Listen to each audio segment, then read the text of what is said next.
એકે બાજુથી હિન્દુઓની સંખ્યા ઘટી નથી રહી તો 25,000ની સહાયથી કંઈ જ નથી થવાનું. એટલે જે સેકન્ડ બેબી છે એનું બધું જે એક્સપેન્સ વધશે એ બધું જે ફેમિલીની જે એક માણસ જે કમાઈ રહ્યું છે તો એમાંથી એમની ઇન્કમમાં ભાગ પડી જશે. માતા પિતા કેમ એવું વિચારે છે કે 2 થી વધુ બાળક ના હોવા જોઈએ, અને એનાથી મુખ્ય વસ્તુ એવું કહે છે કે સંસ્કૃતિ જાળવવા માટે, કે આપણી સંસ્કૃતિ જાળવવા માટે આ ખૂબ જ જરૂરી છે. સંસ્કૃતિ એક માણસથી બી ફોલો થાય છે, 2 માણસથી બી ફોલો થાય છે, પણ પછી એ વધુ ફોલો નહીં થાય ને ઓછા બાળક હશે તો. પણ વધુ ફોલો કરવાની જરૂરત શું છે, હું એમ કહું છું. વિશ્વગુરુ બનવું ને આપણે, ગ્લોબલ લેવલ સુધી લઈ જવું. મેન્સનું સુસાઇડ રેશિયો બી વધી જાય છે કે મેન ઉપર બી ફેમિલી પ્રેશર આવી જાય છે કે આટલા મારી પાછળ બીજા 5 જણા છે તો મારે એમને બી સાચવવાના છે. પણ સમાજની વસ્તી વધવી જોઈએ કે સમાજમાં એજ્યુકેશન વધવું જોઈએ? ગવર્મેન્ટમાં બી એ લોકો પછી સરખું પ્રોવાઈડ કરતા હોય તો એ 50,000 વાળામાં બી જવાની જરૂરત નથી. 2 સંતાન હશે તો પ્રોપર્ટી માટે કોઈ બાજેલા હશે, પણ આપણી પર કેપિટા ઇન્કમ તો એની એ જ છે ને. જે ગરીબ છે એ ગરીબ જ રહે છે, જે અમીર છે એ અમીર જ રહે છે. કરપ્શન છે એ થવાનું જ છે. 5-6 બાળકો કરીએ તો હવે એટલો ટાઈમ છે જ નહીં કોઈ જોડે. ચક્રવાત ન્યૂઝ. પહેલા પંચાલ સમાજ દ્વારા એક સંમેલનનું આયોજન કરવામાં આવ્યું, જેમાં એવું નક્કી કરવામાં આવ્યું કે વધુમાં વધુ બાળકો હોવા જોઈએ, જે સંસ્કૃતિ માટે વધુ સારું છે. ત્યારબાદ પાટીદાર સમાજના અગ્રણી અને વિશ્વ ઉમિયાધામ સંસ્થાના પ્રમુખ આરપી પટેલ દ્વારા પણ આ વાતને સમર્થન આપવામાં આવ્યું અને કહેવામાં આવ્યું કે વધુમાં વધુ બાળક હોવા જોઈએ, ઓછામાં ઓછા 2 થી વધુ બાળક તો હોવા જ જોઈએ, તો આપણી સંસ્કૃતિ જળવાશે. આપણે ભારતીય સંસ્કૃતિ પ્રમાણે વધુ બાળકો હોવા જોઈએ. પરંતુ બાળકો કેટલાક હોવા જોઈએ એ હંમેશા એક દંપતીનો પોતાનો નિર્ણય હોય છે, અને એમાં પણ સૌથી વધુ મત એક મહિલાનો હોય, કારણ કે બાળક મહિલાએ પોતાની કોખમાં 9 મહિના રાખવાનું હોય છે. જે પણ શારીરિક પરિવર્તનો આવશે એ મહિલાના શરીરમાં આવશે. એટલે મહિલાનું મંતવ્ય હોવું જોઈએ કે એને કેટલા બાળકો જોઈએ છે.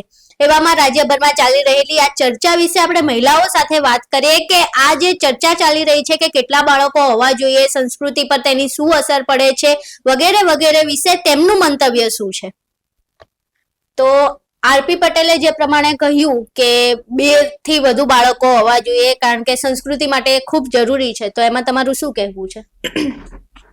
જો જોવા જઈએ તો આરપી પટેલનું જે નિવેદન છે એ લક્ષ્યને ધ્યાનમાં રાખીને છે કે એમને એવું કીધું હતું કે હિન્દુઓની સંખ્યા ઘટી રહી છે અને હિન્દુઓ ઓછા થઈ રહ્યા છે એ પ્રમાણે, અને બીજી જાતિ જે છે તે વધી રહી છે.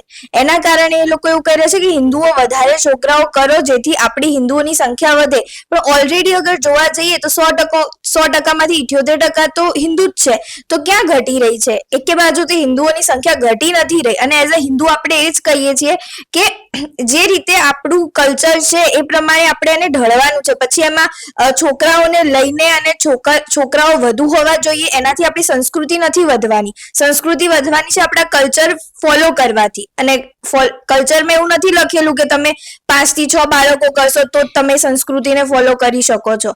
પ્લસ જો સાયન્ટિફિક રીતે જોવા જઈએ તો ક્યાંક ને ક્યાંક બાળક અગર 1 થી 2 સુધી લિમિટેડ છે અને ત્રીજાને અગર વધારે કરે છે, કન્સીવ કરવાની કોશિશ કરે છે લેડીઝ, તો ક્યાંક ને ક્યાંક એની મૃત્યુ થવાની સંભાવના વધે છે, અથવા તો એના અંદર મેડિકલ ચેન્જીસ આવવાની વધી જાય છે સંભાવના. અને એના કારણે પછી શું થાય છે કે એને હાર્ટ એટેક જેવા પ્રોબ્લેમ થઈ જાય છે, ડાયાબિટીસ, બીપી, એવી પછી પ્રોબ્લેમ ક્યાંક ને ક્યાંક બર્થ આપ્યા પછી પણ લેડીઝને જ પ્રોબ્લેમ આવવાની છે. તો પછી કેમ લેડીઝ પછી 2નું કેમ નાખે, અથવા તો 1નું જ કેમ નાખે? અને વાત રહી 1 બાળક હોય તો એકલું પડે, તો હવે અગર મારી કેપેસિટી એકને જ મોટા કરવાની છે તો હું 1 જ રાખીશ, હું બીજું નહીં કરું. સિમ્પલ વસ્તુ છે. તમારું શું કહેવું છે આ વિશે? 1 ચાઇલ્ડ અને 2 ચાઇલ્ડ બંને પેરેન્ટ્સ ઉપર ડિપેન્ડિંગ છે કે એમને કેટલું કરવું છે, એમની ઇન્કમ કેટલી છે, એ એમનું ઇન્કમ જોશે કે 1 ચાઇલ્ડ રાખી શકીએ છીએ કે 2 ચાઇલ્ડ રાખી શકીએ છીએ. પછી ફેમિલી પ્રેશર આપે કે 2 કરો કે 2 થી વધારે કરો, તો એ એમના માટે બી પછી પર્સનલ પ્રેશર આવી જાય છે કે કેમનું આખું ફેમિલી કેવી રીતના મેનેજ કરવું. તમારું શું માનવું છે આ વિશે? જેમ કે એમણે કીધું છે કે એવડે 25,000ની સહાય કરશે જે સેકન્ડ ચાઇલ્ડ કન્સીવ કરશે એમને. તો પહેલી વસ્તુ તો 25,000માં આ જમાનામાં કંઈ જ નથી થવાનું. એ મેઇન વસ્તુ છે. અત્યારે એક બેબી કન્સીવ કરવામાં આરામથી આપણે કોઈ અગર હોસ્પિટલમાં બી જઈએ છે તો બી આમ વધીને 1 લાખ સુધીનો ખર્ચો તો પહોંચી જ જવાનો છે. અને બેબીને વેક્સિનેશન છે, મેડિસિન્સ વગેરે છે, પછી બેઝિક જેનું છે જેની નીડ્સ છે like diapers or certain types of creams, clothes, એમાં બી એનો જે એક્સપેન્સ છે એ બહુ જ વધી જવાનો છે. તો લાઈક 25,000ની સહાયથી કંઈ જ નથી થવાનું. એટલે જે સેકન્ડ બેબી છે એનું બધું જે એક્સપેન્સ વધશે એ બધું જે ફેમિલીની જે એક માણસ જે કમાઈ રહ્યું છે તો એમાંથી એમની ઇન્કમમાં ભાગ પડી જશે. તો જે છોકરાને એક છોકરાની જે સોર્સ હતી, એ લોકો જે એક છોકરાને જે સોર્સ પ્રોવાઈડ કરી શકતા હતા, જે સર્ટન લેવલ ઓફ એજ્યુકેશન, જે ફોર એક્ઝામ્પલ એમને એક છોકરો હશે તો એમને ભલે ને કોઈ સારી એવી સ્કૂલમાં કેવી રીતે કરશે, પણ હવે એમને 2 છોકરાઓ થઈ ગયા ને એમની ઇન્કમમાં કંઈ જ વધારો નથી, તો એમનું વેચાઈ જશે. પછી એમની જે પ્રાયોરિટીઝ હશે એ પાછી ચેન્જ થઈ જશે. તો મારું આ મતલબ મંતવ્ય છે કે અગર પેરેન્ટ્સ એટલા કેપેબલ છે તો દે કેન કન્સીવ, પણ અગર નથી તો એ એમની પર્સનલ ચોઇસ છે કે એમને 1 રાખવું છે કે 2 રાખવું છે. આમાં છે ને આરપી પટેલે એવું કીધું હતું કે આપણે આધુનિક થવાની ડોળમાં છે ને એમનો વેસ્ટર્ન કલ્ચરનો વાદ કરી રહ્યા છે ને એ લોકો જેવું કરે ને એટલું એવું આપણે કરી રહ્યા છે. ધારો કે એમનામાં ટ્રેન્ડ આવ્યો છે કે 1 અને મેક્સિમમ 2 ચાઇલ્ડ, એટલે આપણે એમનો વાદ કરીને એવું કહીએ છીએ કે 2 જ બાળકો અથવા 1 જ બાળકો અથવા તો નો ચાઇલ્ડ વાળું.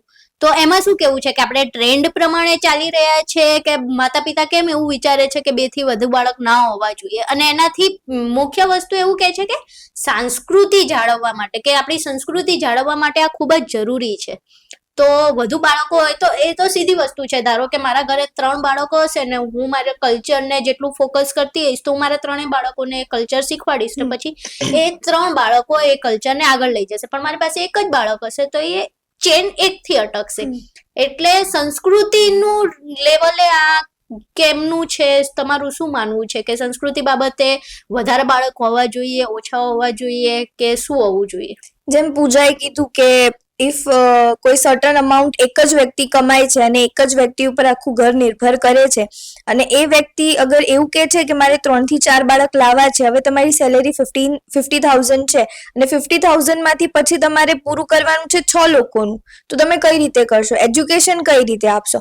એ પહેલી વાત થઈ. હવે સંસ્કૃતિની વાત છે તો સંસ્કૃતિ એક માણસથી બી ફોલો થાય છે, 2 માણસથી બી ફોલો થાય છે. પણ પછી એ વધુ ફોલો નહીં થાય ને ઓછા બાળક હશે તો? પણ વધુ ફોલો કરવાની જરૂરત શું છે? હું એમ કહું છું વિશ્વગુરુ બનવું ને આપણે ગ્લોબલ લેવલ સુધી લઈ જવું એને. વિશ્વગુરુ બનવું એ છે, પણ ઇફ ચલો 5 છોકરા કરે, ફોર એક્ઝામ્પલ હવે 5 કોઈ બી એક કપલના 5 છોકરા છે. હવે એ 5 છોકરામાંથી કોઈ એક જ છોકરો એવો છે કે જે સંસ્કૃતિ ફોલો કરે છે અને બાકીના 4 જે છે વેસ્ટર્ન કલ્ચર તરફ આગળ વધી રહ્યા છે અથવા તો બીજી કન્ટ્રીમાં જતા રહ્યા છે. તો તમે એ વખતે સંસ્કૃતિ ક્યાં ફોલો કરાવવા જશો? અને એ વખતે ક્યાં આગળ એવું કહેવા જશો કે તમે 5 બાળક કર્યા અને તમે એક જ ને સંસ્કૃતિ કરી? તમારા કહેવા પ્રમાણે તમે 5 બાળક કરવાનું કીધું હતું, સંસ્કૃતિ ફોલો કરવાનું નતું કીધું. એ વ્યક્તિ તો સીધું એ જ કહેશે ને કે તમે મંતવ્ય શું છે એમનું કે 5 થી 2 થી વધારે બાળકો કરો. કેમ? કારણ કે હિન્દુઓની સંખ્યા ઘટી રહી છે. અને બીજું શું હતું એમનું કે આપણી સંસ્કૃતિ વધશે. સંસ્કૃતિ એક માણસથી વધશે. હવે મેં તમને જેમ કીધું 5 બાળકો એમાંથી 4 બાળક બહાર જતા રહે તો અને એક જ વ્યક્તિ સંસ્કૃતિ ફોલો કરશે તો એ ક્યાં જોવા આવવાના? સીધી વાત છે ને. અને મેડિકલ સાયન્સ પ્રમાણે અગર જોવા જઈએ તો પ્રોબ્લેમ તો મહિલાને જ થવાની ને. પછી એ સંસ્કૃતિ ફોલો કરશે કે પછી એનું હેલ્થ સાચવશે? તમારું શું કહેવું છે? એના જેમ એમને કીધું કે બહાર જતા રહેશે તો પછી એ ડિપેન્ડ્સ છે કે આપણે કેવું એમને આપીએ છીએ, એમનું એન્વાયરમેન્ટ આપણે કેવી રીતના સેટ કરીએ છીએ બાળકોનું. એવી રીતે એ લોકો પછી મોટા થશે, એ જ ફોલો કરશે અને એ જ પછી એ લોકો શીખશે. એક વાત બીજી બી છે કે અગર ચલો 5 બાળક છે અને બંને વર્કિંગ પેરેન્ટ્સ છે, મધર બી કમાય છે, ફાધર બી કમાય છે. હવે ફાધરની ઇન્કમ છે 50,000, મધરની 50,000 છે, બરાબર? તો પછી એ લોકો એ વસ્તુ છોડવાના નથી કારણ કે મહિને એમને 1 લાખ રૂપિયા ઘરમાં આવે છે. તો બંને જણા શેના ઉપર ફોકસ કરશે? પૈસા કમાવા ઉપર. તો જ્યાં 5 બાળકો છે તેને કોણ સાચવશે? દાદી દાદા સાચવશે, સંસ્કૃતિ આપશે, એમને સંસ્કાર આપશે, નો ડાઉટ. પણ જે મધર કેર મળવી જોઈએ, જે ફાધરની કેર મળવી જોઈએ, એ કોણ આપશે? એ સંસ્કૃતિ આપી જશે. જે પેરેન્ટિંગ થવું જોઈએ એ જ નથી મળશે નહીં. પછી એ લોકોને માઇન્ડમાં એવું થઈ જશે કે દાદા દાદી જ છે, મતલબ પેરેન્ટ્સ તો એમને ટાઈમ આપતા નથી, ના એમનું લવ મળે છે, ના અફેક્શન મળે છે. એ લોકો વર્કિંગ માટે એ બહાર જ રહે છે, તો પછી એમના માઇન્ડમાં એવું હશે કે દાદા દાદી જ છે જે શીખવાડે છે, જે કરે છે, જે રાખે છે. તો પેરેન્ટ્સ માટે એમનું પછી લવ જે હોય એ ઓછું થઈને દાદા દાદી ઉપર વધારે જતું રહેશે. જેમ કે અત્યારે આપણે એક રિપોર્ટ જોઈએ તો ઇન્ડિયન પોપ્યુલેશનમાં 48% વુમન્સ છે અને એમાંથી અત્યારે 18% વુમન્સ વર્કિંગ છે અને વધી પણ રહી છે. તો અગર વુમન એ સાઈડ પર ધ્યાન આપશે અને એમના ઘરે 5 છોકરા હશે, જેમ આપણે કીધું, તો એમાંથી કોઈ પણ લાઈક 5 છોકરાઓમાં ફોકસ કરવું અને એક છોકરા પર ફોકસ કરવું એ બહુ અલગ વસ્તુ છે. તો ભલે એક છોકરું હશે ને એમની જે મધર હશે એ વર્ક કરતા હશે, પણ એની ઉપર એટલું ધ્યાન આપી શકશે કે એનું સિંચન સારું થઈ શકે. તો આઈ બિલીવ કે અગર એ થઈ રહ્યું છે તો એ અગેન કે એમની ચોઇસ હોવી જોઈએ, કોઈ એમનું પ્રેશર ના હોવું જોઈએ એમ. બીજી વસ્તુ એક આવી હતી કે સિંગલ ચાઇલ્ડ કે નો ચાઇલ્ડ હોય ને, રાજ્ય એટલે રાજકીય સ્તરે અને સામાજિક સ્તરે બહુ ઇફેક્ટ કરે, કે સામાજિક જે પણ વ્યવસ્થા છે એ ખોરવાઈ જાય. તો એ વિશે શું માનવું છે? શું ખરેખર નો ચાઇલ્ડ કે સિંગલ ચાઇલ્ડના કારણે સામાજિક વ્યવસ્થા ખોરવાય, રાજ્યને કોઈ અસર થાય આનાથી? આઈ ડોન્ટ થિંક સો કે રાજ્યને અથવા તો કોઈ પણ સમાજને અસર પડશે, કારણ કે જે બી વ્યક્તિ, અગર મારી ફેમિલી છે, અમે લોકો ઇફ મારી ફેમિલીમાં 2 પેરેન્ટ્સ, એક પેરેન્ટ્સ મતલબ કે મમ્મી પપ્પા છે અને બ્રધર ઓર સિસ્ટર છે, અગર મારા મમ્મી પપ્પાના 2 બાળકો છે તો એ લોકો બેનું જ વિચારશે ને. અને ઇફ કંઈક થાય છે અને જ્યારે એજ્યુકેશન અટકે છે કોઈ પણ વ્યક્તિનું, ત્યારે શું સમાજ આવશે? કોઈ પણ સમાજ કોઈ પણ બાળકને સાચવવા તો આવતું નથી. ઇફ 3 થી 4 બાળક કરી દઈએ છીએ અને પછી એવું કહી દે કે ઓકે અમે 25,000 આપીશું, તો 25,000માં શું પૂરું થવાનું છે? ને રાજ્યને સમાજને શું ફરક પડશે? હા, તમારી વોટની ગણતરી વધારવી હોય તો ફરક પડશે, બાકી નથી ફરક પડવાનો. બાકી એનું એઝ ઇટ ઇઝ જે રહેવાનું છે એ જ રહેવાનું છે. અને બેરોજગારી દર વધી જશે, બીજું કંઈ નહીં થાય, કારણ કે અત્યારે પણ એટલી જોબ નથી. વધારે બાળકો આવશે તો જોબની વેકેન્સી વધારે જોઈશે અને પછી બેરોજગારી દર વધશે અને ક્યાંક ને ક્યાંક લોકો ચોરી કરવા જશે, લૂંટપાટ કરવા જશે અને કોઈક ડિપ્રેશનમાં આવીને સુસાઇડ કરી લેશે. આમાં પછી મેન્સનું સુસાઇડ રેશિયો બી વધી જાય છે, કે મેન ઉપર બી ફેમિલી પ્રેશર આવી જાય છે કે આટલા મારી પાછળ બીજા 5 જણા છે તો મારે એમને બી સાચવવાના છે, પણ ઇન્કમ નથી આવી રહી એટલી બધી કે 5 જણા ઉપર ચાલી શકે એટલું. તો પછી એ બંને 2 શિફ્ટ કરશે જોબની, તો એમાં બી પછી એ એમનો બી ટાઈમ નહીં આપી શકે, ના એમનું કંઈ પર્સનલી એમના પર્સનલ માટે બી એમને કોઈ ટાઈમ નહીં મળી શકે. તો એ પછી મેન્ટલી એમને એવું થઈ જાય કે હવે બહુ સોશિયલ પ્રેશર આવી રહ્યું છે કે હવે નહીં થઈ રહ્યું મારાથી, તો એના લીધે સુસાઇડના બી કેસ બધા વધી રહ્યા છે મેન્સના. સેમ આપણે કીધું એમ જ કે મને બી નથી લાગતું કે રાજકીય કે સામાજિક દરે કોઈ પણ જાતનો ફરક પડે છે, કેમ કે જે બી વસ્તુ થવાની છે એક ફેમિલીને ફેસ કરવાની છે. જે બી ઇસ્યુ થશે એ ફેમિલીમાં થશે. એ ટાઈમે કોઈ રાજકીય કે સામાજિક નથી આવવાના આપણા ફેમિલીના ઇસ્યુ સોલ્વ કરવા કે કોઈ સર્ટન અમાઉન્ટ ઓફ હેલ્પ કરવા. તો જે બી ફેસ કરવું પડશે એક ફેમિલીને જ કરવું પડશે. તો આની અંદર આઈ ડોન્ટ થિંક સો કે એને કંઈ લાગતું વળગતું છે મતને સિવાય. અને રહી વાત 25,000ની, તો 25,000માં અત્યારે બાળકનું સ્કૂલિંગ બી નહીં થતું, ના એમનું કોઈ બી બેઝિક નીડ્સ હોય છે પર મંથની, એ 25,000માં તો બિલકુલ નહીં થતી અત્યારે, જેવી રીતે બધું મોંઘવારી કે બધું વધે છે એમાં. બીજી વસ્તુ એ છે કે રાજ્યમાં જે અત્યારે વાતાવરણ થઈ રહ્યું છે ને, સમાજ વાળું વાતાવરણ વધારે થઈ રહ્યું છે. ધારો કે કોઈ ક્રાઇમ થાય છે કે કંઈ પણ થાય છે, કોઈની સાથે કંઈક થાય છે, તો એ જે ન્યાયની માંગણી છે ને, એ વ્યક્તિને ન્યાય મળવાની નહીં, એ સમાજને ન્યાય મળવાની થઈ જાય છે. ધારો કે હમણાં આપણે બગદાણા વિવાદ લઈએ તો નવનીતભાઈને ન્યાયની વાત નથી, એ કોળી સમાજને ન્યાયની વાત છે. એટલે કોઈ પણ લડત છે ને, હવે જો કોઈ વસ્તુ ખોટી થાય ને તો એ સમાજના ન્યાયની વાત થઈ જાય. તો જો બાળકો ઓછા હોય તો સમાજ નાનો રહે, નાનો સમાજ રહે તો ધારો કે કોળી સમાજની સંખ્યા વધારે છે તો એ મોટી લડત આપી શકશે, પણ એની સરખામણીએ કોઈ એવો સમાજ છે જેની સંખ્યા નાની છે તો એ પ્રમાણે લડત નહીં આપી શકે, અને કદાચ રાજકીય જે ગુજરાતમાં જે વાતાવરણ છે એ વાતાવરણ પ્રમાણે કદાચ એમને ન્યાય ના પણ મળે, અથવા જે પોલિટિકલ પ્રેશર બનવું જોઈએ કે જે સામાજિક પ્રેશર બનવું જોઈએ એ પ્રેશર નહીં બને, અને એના કારણે કદાચ એવું બનશે કે એને અન્યાયનો ભોગ બનવો પડશે, કે એને એ દબાણ ન કરી શકવાના કારણે ન્યાય નહીં મળે. એટલે પણ લોકો એવું કહે છે કે પોતાના સમાજની વસ્તી વધવી જોઈએ, બાળકો વધારે કરવા જોઈએ ને સમાજની વસ્તી વધવી જોઈએ. સમાજની વસ્તી વધવી જોઈએ કે સમાજમાં એજ્યુકેશન વધવું જોઈએ? મેઇન પર્સપેક્ટિવ તો એ જ છે ને. ઇફ એજ્યુકેશન હશે, કોઈ સારા પોઝિશન ઉપર એ માણસ હશે, તો એના જોડે અન્યાય નહીં થાય. અગર અત્યારે કોઈ વ્યક્તિ છે, કોઈ નાના સમાજમાંથી આવે છે અને કલેક્ટર બને છે, અથવા તો કોઈ પણ ગવર્મેન્ટ ઓફિસર બને છે જેની સેલેરી હાયર છે, તો એને ફરક નથી પડવાનો, કારણ કે એના જોડે એજ્યુકેશન છે. ઇફ બગદાણા વિવાદની વાત કરો છો તમે, તો બગદાણા વિવાદમાં શું થયું છે? ખાલી એક ફોન કોલના કારણે જ સમગ્ર ઘટના બની છે ને, અને સામે લોકો આવી ગયા છે. તો એ ખાલી ઓકે, સમાજ બેક કરે છે, સાથ આપે છે, સારી વસ્તુ કહેવાય. કારણ કે અમુક સમાજમાં એવું છે કે લોકો જોતા પણ નથી. એ સારી વસ્તુ કહેવાય કે લોકો, સમાજના લોકો આવે છે એમના પાછળ. પરંતુ ગાળમ ગાળી કરીને અથવા તો કોઈને ધાક બતાવીને સમાજની, એ તમે એ વસ્તુ લડત તો જીતી લેશો, પણ ક્યાંક ને ક્યાંક પછી પાછળથી તમે જે 5-6 બાળકોની વાત કરો છો, તો 5-6 બાળકો પછી એ જ શીખશે ગુંડાગર્દી ને એ બધું. એના કરતા વધારે છે કે 2 બાળક કરો પણ એજ્યુકેશન વધારે આપો. સમાજ બી બને છે તો એ સમાજમાં બી પોતાની પર્સનલ ઇન્ડિવિજ્યુઅલ પર્સનાલિટી હોય છે કે આ સમાજમાંથી આ માણસ આવી રહ્યું છે, તો ઇફ એનું એજ્યુકેશન હાઈ હશે તો પાછળ ઓફકોર્સ સમાજનું જ નામ આગળ જવાનું છે કે આ સમાજમાંથી આ ભાઈ આયા હતા અને આમને આટલું મોટું કામ કર્યું છે, તો એને એના લીધે કોઈ સમાજમાં તો કોઈ અફેક્ટ થવાનું જ નથી. એજ્યુકેશન વધશે તો પછી એ સમાજ બી આગળ વધવાનું જ છે. મારો થોડોક અલગ પોઈન્ટ ઓફ વ્યૂ છે. આની મારું એવું છે કે સમાજ એ એક અલગ વસ્તુ છે ને આપણી એક ઇન્ડિવિજ્યુઆલિટી એક અલગ વસ્તુ છે. તો લાઈક આપણે પહેલા આપણી જાતને પ્રેઝન્ટ કરીએ છીએ સમાજની પહેલા.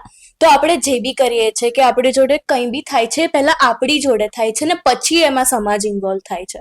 તો આઈ ફીલ કે કોઈ સમાજ સાથ આપે છે બહુ જ સારી વસ્તુ છે, પણ આવી રીતે બેકહિટ આવવું આ જે અત્યારે 5-6 છોકરાઓ વાળી વસ્તુ છે, તો એ માણસની ઇન્ડિવિજ્યુઆલિટીનો સવાલ છે, એક પોતાનું છે, પર્સનલ મેટર છે, તો એ ત્યાંથી ના આવવું જોઈએ આઈ બિલીવ. હવે બીજી વસ્તુ એ છે કે જાપાન અને યુરોપ જેવા દેશો છે પોતાનો જન્મદર વધારવાના પ્રયાસ કરે છે, એ માટે નીતિઓ ઘડે છે, પોલિસીસ બનાવે છે.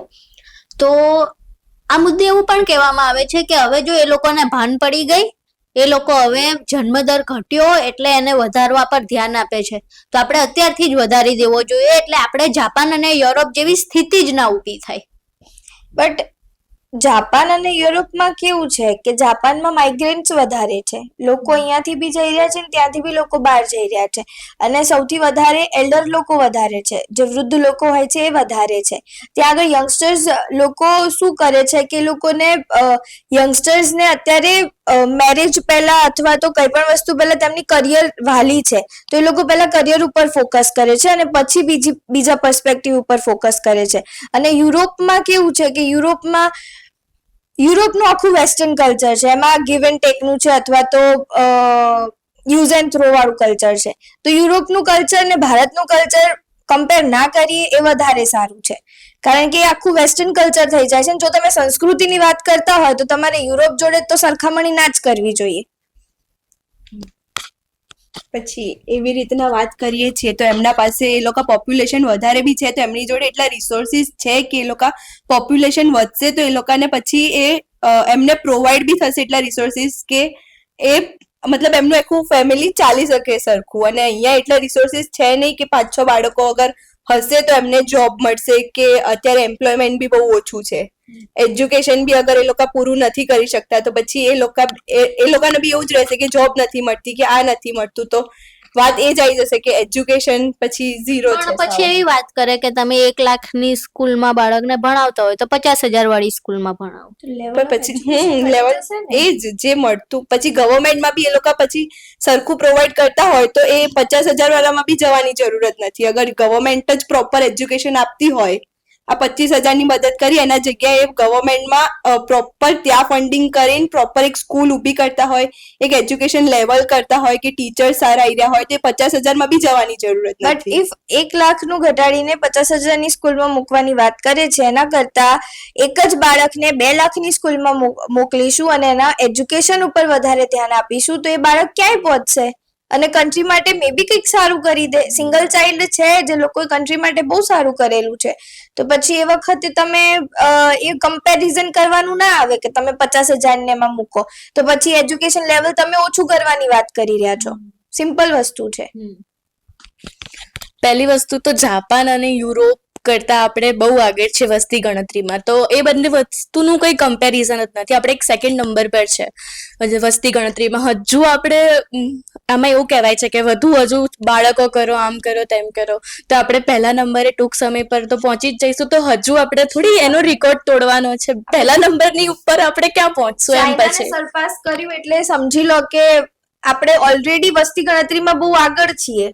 હા, અને ઉપરથી ત્યાં આગળ આપણી પર કેપિટા ઇન્કમ બી એ લોકો કરતા ઓછી છે, તો આપણે વસ્તી વધારીને કંઈ ફાયદો જ નથી. આપણે ઓલરેડી સેકન્ડ નંબર પર છે, આપણે એ લોકો કરતા ઓલરેડી એક વસ્તુમાં આગળ છે. તો આપણે જો પછી સોર્સિસ બી ઓછા થઈ જશે, એમની જે રોજગારી છે, પછી એમનું જે બેઝિક સોર્સિસ છે એ બી આપણે પ્રોવાઈડ નહીં કરી શકીએ પછી. અત્યારે લોકો મતલબ કે એટલી વસ્તી વધી ગઈ છે જેના કારણે જોબ કલ્ચરમાં ઇફેક્ટ કરે છે. જોબના ઠેકાણા નથી. જોબ તમને ક્યારે તમને અહીંયાથી આ કહી દેશે કે ઓકે તમારું પતી ગયું, તમે અહીંયાથી જાઓ, તમને ક્યારે કાઢી મૂકશે તમને નથી ખબર, બરાબર. બીજી વસ્તુ છે કે અહીંયા એટલી જે ફ્રેશર્સ આવે છે, ફ્રેશર્સમાં બી 3 વર્ષનો જે હોય છે એક્સપિરિયન્સ એ જોવે છે. ત્યારે તો તમને જુનિયર પોઝિશનમાં જોબ મળે છે, પછી સિનિયર પોઝિશનમાં આવતા આવતા તો 50 વર્ષ લાગી જાય છે. તો એ વસ્તુ છે. પ્લસ બીજી વસ્તુ છે કે જોબ રેશિયો ઓછો આવવાના કારણે સ્ટુડન્ટ્સ બહાર જાય છે, બહારના એજ્યુકેશન માટે જાય છે, જે અફોર્ડ કરી શકે છે, અથવા તો અત્યારે તો ઘણી બધી સ્કીમ્સ છે, લોન્સ છે, એના કારણે એ લોકો બહાર જાય છે. યુકેમાં આ વર્ષે તો થોડા કટ ઓફ થઈ ગયા છે, પરંતુ ગયા વર્ષે 2024-23માં 5 લાખથી વધુ ખાલી યુકેમાં ગયા છે સ્ટુડન્ટ્સ. યુએસએમાં જવાવાળા અલગ, કેનેડા જવાવાળા અલગ, જર્મની જવાવાળા અલગ, ફિનલેન્ડ જવાવાળા અલગ અલગ કન્ટ્રી અત્યારે ઇન્ડિયન સ્ટુડન્ટ્સ એક્સપ્લોર કરી રહ્યા છે, કારણ કે ત્યાં આગળ જઈને એમને એટલું પૈસા મળે છે, એમના આવરલી પે મળે છે. તમે અહીંયા શું કર્યું, કેટલા પૈસા તમને જોબમાં મળે છે? તમારી સ્ટાર્ટિંગ સેલેરી 15,000થી વધારે તો આપતા નથી કોઈ પ્રાઇવેટ કંપનીઝ. અને ઇફ તમે એ પણ 12 કલાકની જોબ, અને 12 કલાકની જોબમાં બી ઘરે જઈને તો પાછું કામ કરવાનું તમારે. મતલબ તમે ક્યાંક ને ક્યાંક કંપનીના તો કઈ જ લેવાય ને કે તમે કંપની માટે જ જીવો છો એવું થઈ જાય ને પછી. તો એ બેઝિક વસ્તુ એ છે કે પહેલા જોબ કલ્ચર સુધારો, નોકરીઓ લાવો, તો પછી 5-6 બાળકોની વાત કરજો. એક બાળકમાં આપણે ચલો ધારી લઈએ કે એક બાળક છે, બરાબર. તો એવી વાત થાય છે કે એક જ બાળક હોય અને કંઈક થઈ ગયું, અકાળે એનું મોત થઈ ગયું, બરાબર, કે કોઈ બીમારી થઈને એનું મૃત્યુ નીપજ્યું, અથવા કંઈક એક્સિડન્ટ થયો અને અપંગતા આવી ગઈ, તો ત્યારે બીજું સંતાન હોય તો એ મા બાપનો એક સહારો બની રહે, ઘડપણનું જે લાકડી કહેવાય એ બની શકે. પણ જ્યારે એક જ બાળક છે ને પછી એનું અકાળે મૃત્યુ થઈ ગયું ને પછી એક એજ પછી તમે બીજું સંતાન કરી શકવાના નથી, તો ત્યારે પછી તમારે ઘડપણમાં નિસંતાન હોવાનું જે છે એ વેઠવું પડે છે. એટલે એવું કે છે કે તો પછી આના કરતા ઓછામાં ઓછા 2 બાળકો તો રાખો એમ. પણ સંતાન હોવા છતાં લોકો નિસંતાન છે અત્યારે. કોણ ઓલ્ડ એજ હોમમાં જઈ આવો, કેટલા લોકો છે, કેટલા મા બાપ છે કે જેમના છોકરાઓએ એમને ઓલ્ડ એજ હોમમાં મૂકી આવ્યા છે. ઇવન છોકરો ચલો અકાળે મૃત્યુ થાય છે તો પણ જે પેરેન્ટ્સ છે, જે કપલ છે, એકબીજાનો સાથ આપે છે. પ્લસ જે ઓર્ફનેજ છે, ઓર્ફનેજમાંથી તમે અડોપ્ટ કરો ને, એ બાળક બી કોકનું તરછોડેલું જ છે ને, તો એ બાળકને અગર અડોપ્ટ કરશે અને લાવશે તો એને એજ્યુકેશન મળશે અને એક તમારો સહારો બનશે. તમારા ખુદના બાળક કરતા તો એ સારું જશે, કારણ કે તમારો સાથ આપશે. અને જે પેલું ખુદનું બાળક છે તો તમને ઓલ્ડ એજ હોમમાં મૂકી આવશે પછી.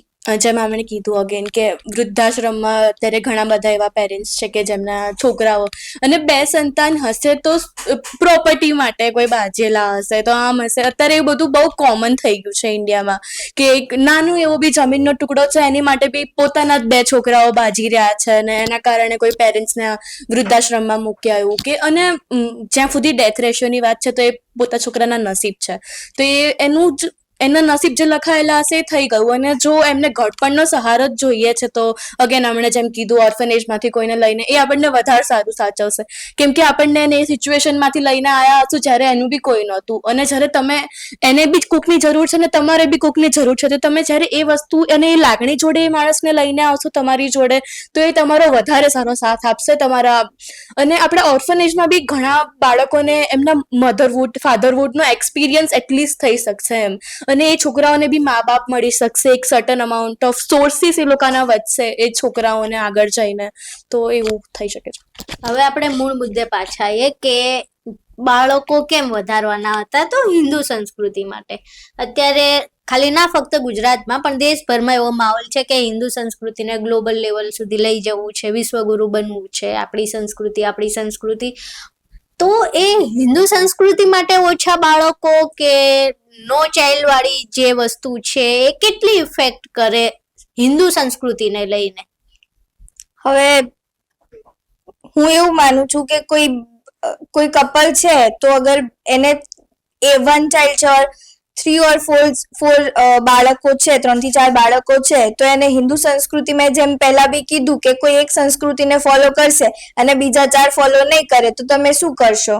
બીજી વસ્તુ છે કે 100% માંથી 78% તો હિન્દુ જ છે, તમારે હજુ કેટલી હિન્દુની વધારવી છે? હિન્દુ રાષ્ટ્ર બનાવવું છે ને. પણ હિન્દુ રાષ્ટ્ર બનાવવા માટે તમે એક બાજુ એવું કહી રહ્યા છો કે ડેમોક્રેસી છે, ઇવન તમે સર્વ ધર્મ એક સમાન, વસુધૈવ કુટુંબકમ જેવા નારાઓ આપી રહ્યા છો, અને પછી તમે એવી વાત કરો છો કે તમારે હિન્દુ રાષ્ટ્ર બનાવવું છે, તો તમે જે ડેમોક્રેસી છે, જે તમારી વસુધૈવ કુટુંબકમની જે ભાવના છે, હમ સબ એક હૈ, હમારા મતલબ કે સર્વ ધર્મ એક સમાન, એ બધી ટેગલાઇન ને પછી સાઈડમાં મૂકી દો, એ પછી બોલવાનું નહીં. એવું જ થયું ને. હિન્દુ રાષ્ટ્ર બનાવવા માટે બી પહેલા તો જે બેઝિક નીડ્સ છે, જે ઇકોનોમી આગળ વધવી જોઈએ, એ તો પાછળ જ છે. તો રાષ્ટ્ર આગળ વધીને બી શું કરી લેશે જ્યારે પાછળ ઇન્ડિયાનું ઇકોનોમી જ નહીં વધે કે રાષ્ટ્રનું ઇકોનોમી જ નહીં વધે, તો પછી આખું હિન્દુ ત્રીજું સૌથી મોટું અર્થતંત્ર બની ગયા ને આપણે.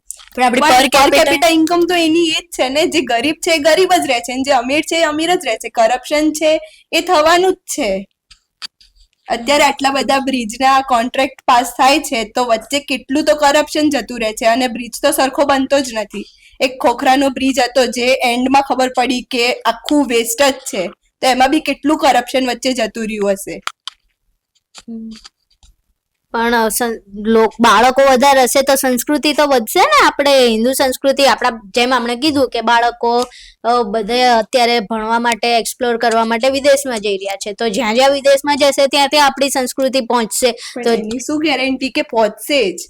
જ્યારે એને અહીંયા એવું કલ્ચર મળ્યું હશે ત્યારે એ આપણા કલ્ચરને બહાર લઈને જશે, ને અહીંયા જ એને એ વસ્તુ નહીં મળી હોય તો એ બહાર કેવી રીતના રિપ્રેઝેન્ટ કરશે પોતાના અને કલ્ચર? પેલું સાંભળ્યું છે ને, જેવો રંગ તેવો સંગ, જેવો સંગ તેવો રંગ, સોરી, તો જેવો સંગ થશે, ઇફ એને સંસ્કૃતિ ફોલો કરવી હશે તો એ કરશે, અને જેવો સંગ મતલબ વેસ્ટર્ન કલ્ચરમાં જે છે યુઝ એન્ડ થ્રો વાળો કલ્ચર, અથવા તો જે વેસ્ટર્ન કલ્ચર, જે ટિપિકલ વેસ્ટર્ન કલ્ચર કહી શકાય, એ એને રંગ લાગી ગયો તો પછી એ સંસ્કૃતિને ફોલો નથી કરવાનું. જે કરી રહ્યા છે બહુ જ સારી રીતે કરી રહ્યા છે, પણ જે નથી કરી રહ્યા એ બિલકુલ નથી કરી રહ્યા. એટલે એવું ના કહી શકાય કે તમારો છોકરો વિદેશ જઈને બી સંસ્કૃતિ ફોલો કરશે.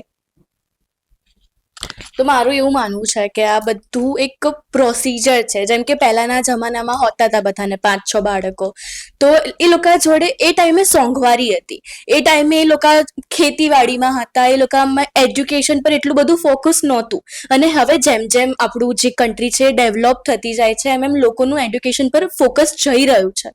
તો હવે લોકો એડ્યુકેટ થાય છે, એ લોકો બધા સાયન્સને માને છે, એ લોકો બધા બાયોલોજીકલ બધી વસ્તુને માને છે, તો એ લોકોને ખબર છે કે એમની માટે કેટલું સેફ છે, એ લોકો કેટલા ઇન્ડિપેન્ડન્ટ છે કે બે થી વધુ બાળકોને પાડી શકે તેમ છે કે નહીં, એ લોકો જોડે એટલો ટાઈમ છે કે નહીં.